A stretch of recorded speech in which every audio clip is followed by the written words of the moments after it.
Sveiki visi įsijungę VJG Live. Džiaugsmingai galiu pranešti, kad su jumis sveikinasi antrasis mūsų sezonas ir pirmasis šio sezono svečias yra mūsų kapelionas Donatas. Sveiki. Ačiū, kad atvykote. Tai prie mūsų bendruomenės jūs prisijungėt sąlyginai nesenai, tai kokie yra pirmieji įspūdžiai, gal jau yra koks nors šypseną keliantis atsiminimas ar įvykis? Tai jausmas iš tikrųjų labai geras, šiek tiek jaudinausi, nes vis tiek tu ateini į naują bendruomenę, tu nežinai, kaip būsi priimtas, bet man buvo gera pamatyti galbūt, kad visų pirma bendruomenė yra tikrai to žodžio prasme bendruomenė, ne, kurie nori būti žmonės, nori būti kartu, nori vieni kitiem padėti, ypatingai tą irgi atsimenu, mūsų pirmas susitikimas įvyko Gobstuose, kur susirinko visi mokytojai ir turėjom tokias net porą dienų, man atrodo, jeigu neklystu. Žodžiu, tai buvo proga tikrai susipažinti su mokytojais, su direktorė, kaip funkcionuoja šiek tiek iš vidaus pamatyti tos žmonės ir tada jau buvo įėjimas į pačią mokyklą, administraciniai pokalbiai, visi, kurie vyksta pirmadieniais. Susitikimas su mokiniais, tiek kiek aš ėjau čia ratais, kvadratais, lojoteka ir valgyklos ir kitos vietos. Tai įspūdis tikrai yra labai šaunus ir tikiuosi, dar tik pradedu atrasti, ar ne, čia tik procesas, pati kapelionavimo tarnystė man irgi yra visiškai naujas dalykas, tai aš dar tik pradedu tuo gyventi, bet tikiuosi, kad vaisiai bus gražus. O gal yra kokia priežastis, kodėl būtent pasirinkot mokyklos bendruomenę ir apskritai, jeigu einam prie kunigystės, tai jėzuitų draugija? Kaip sakyt, pas mus paprastai yra tam tikra formacija, ar ne, kai tu įstoji į ordiną ir pasibaigus teologijai, kai baigi teologiją, tada būna diakonystės šventimai. Ir tada paprastai siunčia, bent jau pas mus Lietuvos regione, yra tokia tradicija, kad siunčia kapelionauti į kurią nors mokyklą. Tai yra du variantai šią akimirką, ne? Kauno jėzuitų gimnazija ir Vilniaus jėzuitų gimnazija. Tai mane siuntė į Vilniaus jėzuitų gimnaziją, nes paprasčiausiai aš jau esu dirbęs Kauno jėzuitų gimnazijai metus laiko, tai tiesiog, kad pakeisti situaciją. O pats jėzuito kelias, tai čia yra ilga istorija, jeigu taip, kaip su pačiais jėzuitais susitikau, tai iš tikrųjų galima net sakyti, kad padėkoti reikėtų Facebook'ui, nes Facebook'e pamačiau skelbimą, tokia Samuelio grupė buvo 2014 metai, jeigu neklystu, žmonėms ieškantiems savo kelio, savo pašaukimo. Ir aš ten nusiregistravau, atėjau ir buvo skirtingų žmonių ir ten ir kunigų, ir vienuolių, vyrų, moterų. Ir kažkaip reikėjo pasirinkti dvasinį palydėtoją. Ir pirmų numerių pasirinkau tokią vienuolį, nes labai įdomiai kalbėjo. Ir antrų numerių tokį kunigą, kuris šalia manęs sėdėjo, toks turėjo gerą humoro jausmą. Ir jis yra Mindaugas Malinauskas, jėzuitas. Tai toks buvo pirmas susitikimas su jėzuitais ir po to jį paskyrė mano dvasiniu palydėtoju. Mes turėjome asmeninių pokalbių, vėliau rekolekcijas ir taip galima sakyti, buvo toks įėjimas, susipažinimas su jėzuitais, vėliau, kur tęsiasi mano kelionė toliau per studijas ir panašiai. Tai gal toks labai trumpas atpasakojimas, kaip su pačiais jėzuitais susitikau, bet jo, tai tiek gal. O dar prieš tai buvo kokių idėjų apie pačią kunigystę, kada jūs pradėjo rastis, kad tai turėtų būti tas kelias? Tai apie kunigystę gal pradėjau galvoti jau taip rimčiau, gal kokių 22 metų, 20, jo. Nes 21 metų atlikau savo pirmą išpažintį. Irgi buvo labai ypatingas momentas, ieškojau atsakymų į gyvenimo klausimus. Ir kažkaip taip atėjo kelias, kad priėjau prie tos išpažinties ir ta išpažintis, galima sakyti, buvo man kertinis momentas, kur supratau, kad norėčiau labiau pažinti Dievą, norėčiau labiau pažinti tikėjimą. Tada įėjau į vieną bendruomenę, neokatechumenato tokią. Ten 2 metus buvau, mane paskyrė atsakingų už tą bendruomenę ir tiesiog natūraliai kažkaip pradėjo vystytis. Vis dažniau žmonės klausdavo, ar tu negalvoji būti kunigu, Ir jau kai 20 kartą kas nors paklausė, pradedi susimastyti. ir po to pradėjau mąstyti, o kodėlgi ne, iš tikrųjų. Jis visai traukia tas toks gyvenimo būdas ir troškimas padėti žmonėm tokiu būdu, jų sieloms, ar ne? Nu, vat taip po truputį ir atsirado ta mintis. Bet aišku, iki tos minties buvo dar sava kelionė, kurią dar galėsim aptarti. O kaip reagavo tėvai ar artimieji apie tą kunigystės sprendimą, nes įsivaizduokim, jeigu studentai, mokiniai sėdi ir aptaria studijų planus ir pasakai, kad būsiu kunigu, tai turbūt pirmiausia mintis būtų, kad tai yra koks nors pokštas ar pajuokavimas. Jo, tai iš tiesų, bent jau kai atsimenu reakcijas, mano mama tai nebuvo tikrai džiaugsminga dėl to, nes aš esu vienturtis vaikas.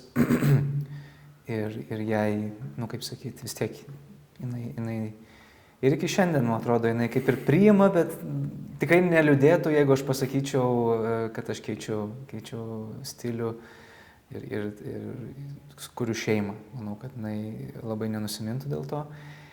Tėtis nelabai suprato, kodėl aš tą renkuosi. Bet tą akimirką, kaip sakyt, draugai irgi negaliu pasakyti, kad labai suprato. Šiaip gal tokio palaikymo sulaukiau labiausiai gal iš močiutės, kuria aš tuo metu gyvenau. Jinai sako, jeigu tai tave daro laimingu, tai kodėlgi ne, ar ne? Bandyk eik toliau. Jo. Ir, tai kai pagaliau priėmėt sprendimą ir pasiryžot ir galiausiai ir tapote kunigu, tai kas pasikeitė gyvenime? Šiaip iš esmės, kas pasikeitė, tai toks vidinė atsakomybė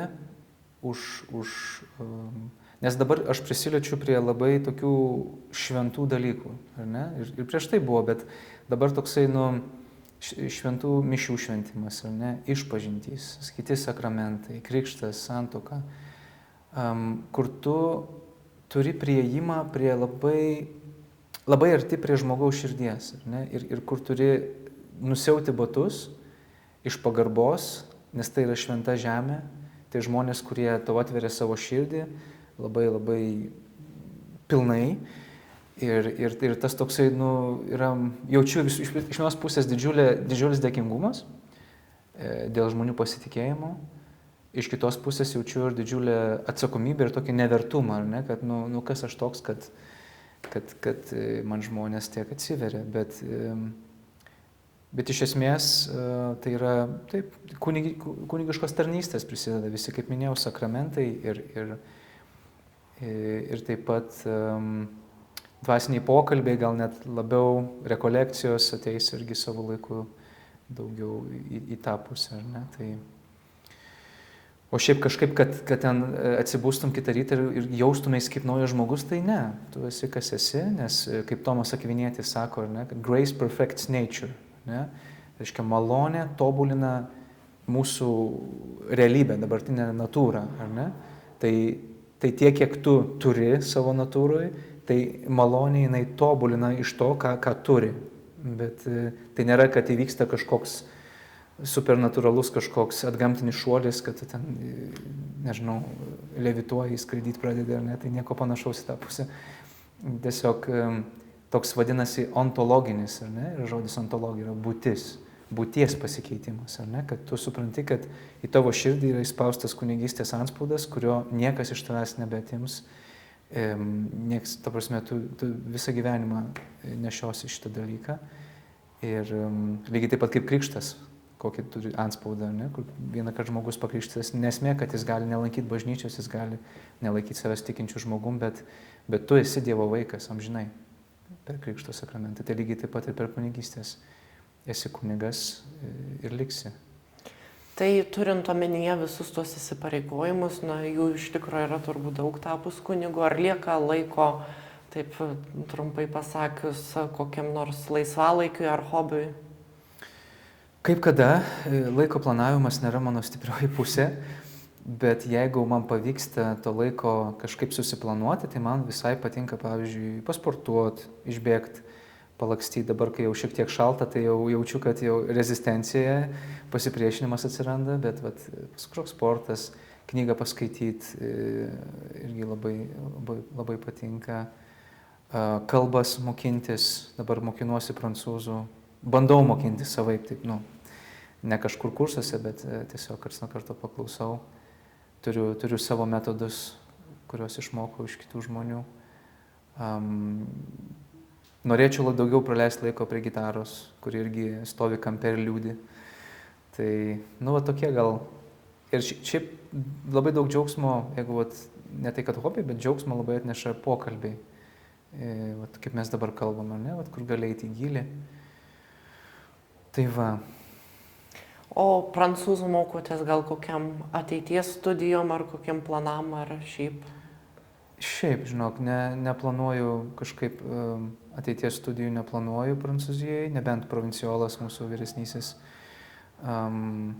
kažkaip mane įpareigos. Va. Dar nežinau, ar bus daugiau klausimų apie patį sprendimą, kaip aš priėjau prie kunigystės. Dar bus toks klausimas? Tai šitą temą uždarantis klausimas paskutinis, tai kas buvo tas toksai faktorius pastumėjęs būtent pasirinkti? Jo, nes aš jaučiu, kad truputėlį per mažai papasakojau šitoje vietoje. Tai gal šiek tiek papasakosiu apskritai, kaip aš priėjau prie to. Nes aš šiaip esu iš kaip sakiau, vienturtis. Mano šeima išsiskyrus, jau nuo 3 metų tėvas išėjo į kitą šeimą gyventi. Po to atėjo patėvis, tai buvo tokie namai pilni namai, po to persikraustėm. Ir iš esmės aš gyvenau su seneliu. Buvo toks santykis. Man senelis, galima sakyti, atstojo tą tėvo figūrą. Ir kai man buvo kokio 18 metų, senelis mirė.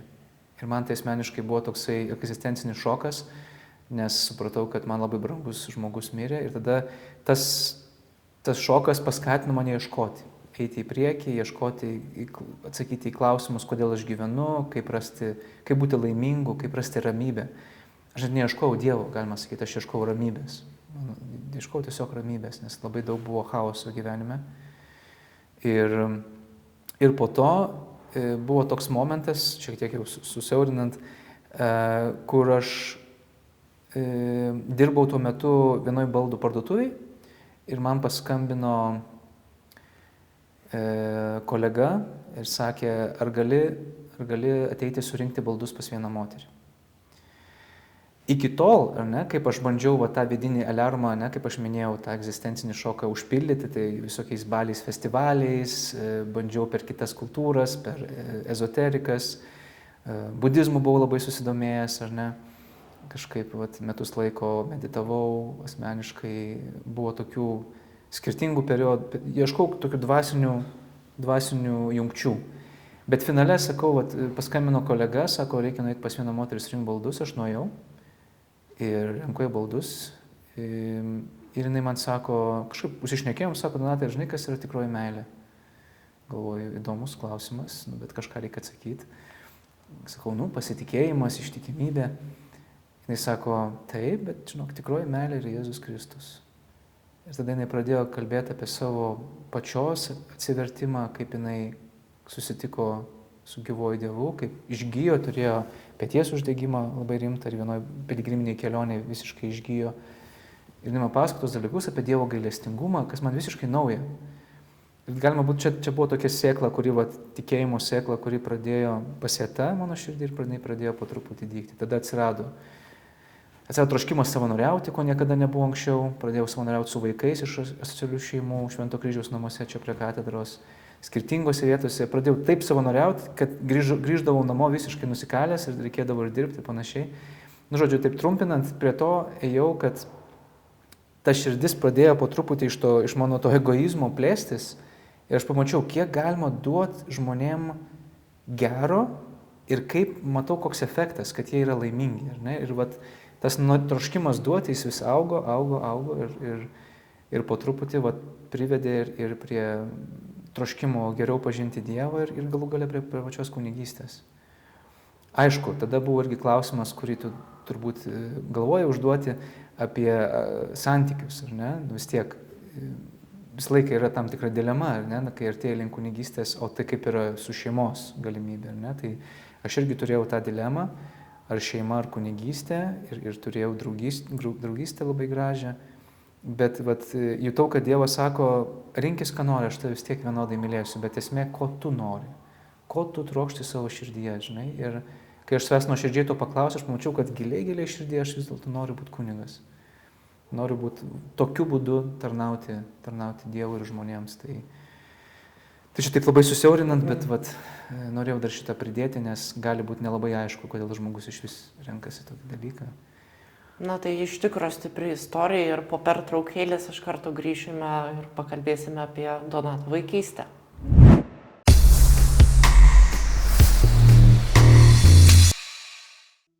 Taigi, pratęsiam temą, kurią ką tik užkabinome, tai yra vaikystė ir jau kaip minėjote, seneliai buvo tikrai stipri figūra jūsų vaikystėje, tai gal norėtumėt pasiplėtoti tą temą?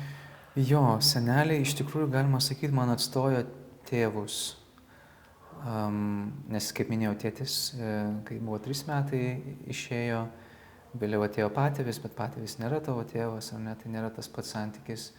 Mama, irgi kažkaip tas nutolimas toks įvyko su mama, tai aš labiau jaučiau tą ryšį su seneliais, kur irgi tarpusavy buvo išsiskyrę, bet jie vis tiek dėl vaikų susitikdavo ir būdavo dažnai kartu. Tai kažkaip jausdavau tikrai didžiulę meilę iš senelių pusės. Tiek iš senelio, tiek iš močiutės. Kažkaip atsimenu, senelis tikrai ypatingai leisdavom dažnai vasarą sode, sodyboje, čia važiuojant už Antakalnio link Nemenčinės yra miškuose, tokią sodybą turim, tai ten daug vaikystės momentų praleista ir atsimenu, kai su seneliu eidavom per miškus ir tamsu, atrodo, nežinai, kur eini, bet tu jautiesi saugus, nes šalia tavęs yra senelis. Lygiai taip pat su močiute, kur dažnai virtuviai kalbėdavomės ir jai labai patikdavo gaminti. Mes ten tokių gražių pokalbių turėdavom ir juokdavomės. Tai tie momentai kažkaip labai sustiprino, man reikėjo tas natūraliai ryšys su seneliais. Ir jiems, aišku, tai buvo džiaugsmas, nes, žinot, seneliam ir anūkai yra antri vaikai, kurie gali ištaisyti savo galbūt kaip tėvų klaidas ir labiau mylėti, pilnai atsiduoti. Tai gal tiek apie senelius. Na tai vaikystėje ir ta mokykla vaidina rimtą vaidmenį ir aktuali tema mūsų laidai. Tai kaip jums sekėsi mokykloje? Mokykloje nebuvo šiaip lengva mokykloje, nes matot, pirmas 3 klases mokinausi Naujininkų viduriniai, ar ne? Tai nebuvo pati nuostabiausia mokykla tą akimirką, sakykime, ir pats nuostabiausias rajonas. Dabar yra daug kas pasikeitę, dabar yra kitaip. Bet tą akimirką buvo gan rizikinga vieta būti. Ir aišku, atsimenu savo auklėtoją, atsimenu tos gražius momentus tikrai iš mokyklos. Po to persikraustėm į Žirmūnus ir ten jau buvo įėjimas į naują bendruomenę, ar ne, į naują mokyklą. Tai man buvo labai sudėtinga, dėl to, kad aš patekau į naują klasę ir ten buvo vaikinų, kurie labai aiškiai ribas tam tikras nubrėžė ir tokių išbandymų buvo ir patyčių, sakyčiau, netrūko. Tai man tikrai tie pirmi nuo 4 klasės iki 15 metų labai sunku buvo, nes patyriau tikrai sunkumų mokykloje ir tada supranti, kad tu grįžti namo ir tenais irgi nėra kam realiai pasipasakoti, tai daug streso buvo, daug streso. Vėliau galbūt, kai prasidėjo jau nuo 15 metų, už kai truputėlį pradėjau kovų menus lankyti, kažkiek sugebėjau už save pastovėti, mačiau, kad reikalai keičiasi, kažkaip pagarba pradėjo augti mokykloje. Bet ir tikrai iki šiandien turiu bent vieną tikrai labai gerą draugą, kuris iš tos mokyklos iki šiol draugaujam, bendraujam. Tai tokių vaisių yra, ar ne? Bet kaip galvojam apie mokyklą, tai aš kaip matau jūsų mokyklą, aš nežinau, aišku, ką jūs viduje išgyvenate, ar ne, bet čia yra tikrai, jūs turite labai geras sąlygas, labai nuostabias sąlygas šitoje mokykloje, tai tikrai malonu čia būti. Tai dar viena tema, kurią jau mes esam pasikalbėję, tai nemėgstamiausi mūsų dalykai mokykloje. Tai abu du sutarėme ir turim vieningą nuomonę šio klausimu, tai gal papasakokite, kokia jie. Nu, jo, tai mes kalbėjome apie chemiją, ar ne? Kad chemija, tai man asmeniškai irgi, aš atsimenu, kad aš tol supratau chemiją, kol mes skireliai ėjom apie atomo sandarą, kas realiai yra pati pradžia chemijos, man atrodo. Tai iki tol dar supratau, ta prasme, kaip paskaičiuoti neutronus, protonus, elektronus ir panašiai. Bet vėliau, kai prasidėjo lygčių išlyginimai, ten man toks tamsus miškas pasidarė. Ir ne dėl to, kad tai iš tikrųjų yra sunku, bet dėl to, kad kažkaip aš, man atrodo, praleidau kai kurias pamokas ir po to man neišdrįsau paklausti ir finale tiesiog nesupratau basicų, bazinių dalykų ir po to man tas nesupratimas tęsiasi, kol galų gale prie momentas, kai galiu atsisakyti ir aš atsisakiau, nes ten jau mane iš gailesčio išvedė teigiamus pažymius. Kas dar, man šiaip kalbos, tikrai nesisekė kalbos. Anglų tikrai prastai sekėsi, buvo tokių irgi įtampų su anglų kalbos mokytoja. Tai atsimenu, klasiokas pyragą nešė, kad teigiamai išvestų, nes jau ten tikrai prastai buvo. Žodžiu, bet kas įdomus, po to pokytis įvyko ten, kur jaučiau, kad aš labai silpnas kalbose. Po to, kai įstojau į jėzuitų ordiną ir kai patekau į Vokietiją, supratau, kad galima išmokti kalbas. Ir nebūtinai tuo būdu, kurį mokina mokyklose. Su visa pagarba mokyklos mokymui, ar ne?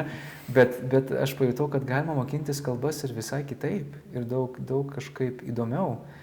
Ir tas mane paskatino apskritai mokintis kalbas. Ir tada aš pradėjau mokintis italų. Atsirado troškimas toliau mokintis. Ir kažkaip taip. Pratęsiant temą apie chemiją, tai nors ir buvau visose pamokose, nors ir viską dariau, bet tarp mūsų su chemija jokios chemijos neišėjo. Neįvyko chemija. Tai gerai, keliaujame į kitą mūsų skiltį, tai yra VJG klausimėlis, ar išgirsime, kokį klausimą mums paruošė vienas iš mūsų gimnazijos mokinių.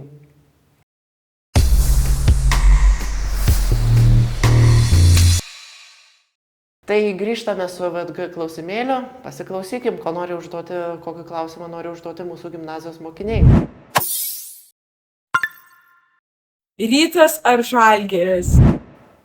Tai šituo atveju mano atsakymas būtų, aš renkuosi rinktinę, Lietuvą, nes aš matau, kaip Lietuvoje, tarp mūsų lietuvių atsiranda tokia vienybė, kur šiaip paprastai ne visą laiką būna. Tai mane gal tas labiausiai džiugintų kažkaip. Man toks atsakymas. Tikimės atsakėme klausimą ir dabar keliamės į paskutinę savo skiltį, tai yra karšti klausimai.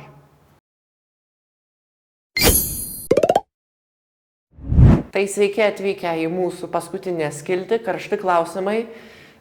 Bus užduodamas klausimas, į kurį reiks atsakyti greitai ir pirmą pasitaikiusi faktą galvoje ir tada po to, kai mes abudu atsakysime jį, aš dėl visiškai nesuprantamų priežasčių iškankinsiu šią harmoniką. Tai galime pradėti. Kas yra pirmas dalykas, kurį darai atsikėlęs ryte? Persižegnoju. Nors ir kaip keistai skambėtų, bet pavalgau. Gerai, kitas klausimas. Kažkas, ką kiti mėgsta, o tu negali apkęsti. Ožkos sūris. Burgeriai. Mėgstamiausias lietuvis atlikėjas. Stasys Povilaitis. Inga Valinskienė. Kava ar arbata? Arbata. Arbata. 3 žodžiai, kurie geriausiai tave apibūdina. Linksmas, atviras, draugiškas. Benediktas. Šuo ar katė? Šuo. Asilas. Jeigu iki gyvenimo galo reiktų gerti vieną gėrimą, koks jis būtų? Vanduo. Obuolių sultis? Gailiuosi, kad nepabandžiau. Šokti parašiutu. Gailiuosi, kad neišbandžiau baisiausio atrakciono Europos parke.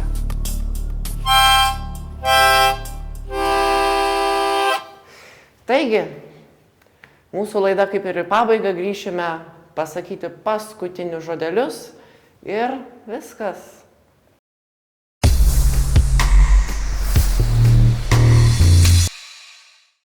Tai mūsų laida jau baigėsi, gal yra kažkas, ką norėtumėt palinkėti mūsų žiūrovams? Aš manau, kad labiausiai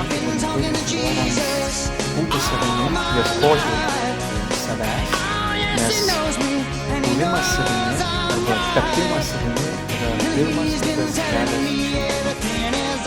Tai ačiū visiems žiūrėjams, būkite draugiški vieni kitiems, geri ir susimatysime kitą kartą. Iki!